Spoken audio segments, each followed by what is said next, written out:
Ukraine অভিযানের শুরু থেকেই রাশিয়ার প্রেসিডেন্ট ভ্লাদিমির পুতিন বারবার পারমাণবিক অস্ত্র ব্যবহারের হুঁশিয়ারি দিয়ে আসছেন, যা পশ্চিমা বিশ্বে ব্যাপক উদ্বেগ সৃষ্টি করেছে। এই অবস্থায় ক্রেমলিনের মুখপাত্র দিমিত্রি পেসকভ বলেছেন, বৈশ্বিক নিরাপত্তা ব্যবস্থা ক্রমেই ভেঙে পড়ছে। বিশ্বকে একটি বড় ধরনের বৈশ্বিক যুদ্ধ থেকে রক্ষা করার একমাত্র উপায় বা গ্যারান্টি হল পারমাণবিক অস্ত্র। পারমাণবিক প্রতিরোধ ব্যবস্থা ছাড়া বিশ্বে আর কিছুই অবশিষ্ট নেই, যা বিশ্বযুদ্ধ ঠেকাতে সক্ষম।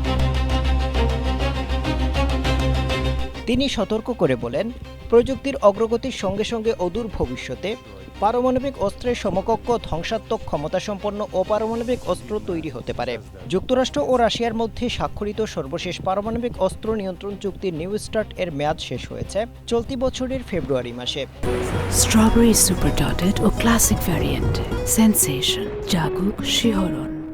2010 সালে স্বাক্ষরিত এই ঐতিহাসিক চুক্তির মাধ্যমে বিশ্বের বৃহত্তম দুই পারমাণবিক শক্তির মোতায়েন করা পারমাণবিক ওয়ারহেডের সংখ্যা 1550টিতে সীমিত রাখার বাধ্যবাধকতা ছিল। তবে চুক্তির মেয়াদ শেষ হয়ে যাওয়ার পর দুই দেশ নতুন করে আর কোনো চুক্তি করেনি। মূলত যুক্তরাষ্ট্র এমন একটি চুক্তির পক্ষে চাপ দিচ্ছে যাতে চীনকেও অন্তর্ভুক্ত করা যায়, কারণ বেইজিং এর পারমাণবিক অস্ত্রভান্ডার দ্রুত বৃদ্ধি পাচ্ছে। তবে চীন যুক্তরাষ্ট্রের এই প্রস্তাব সরাসরি প্রত্যাখ্যান করেছে।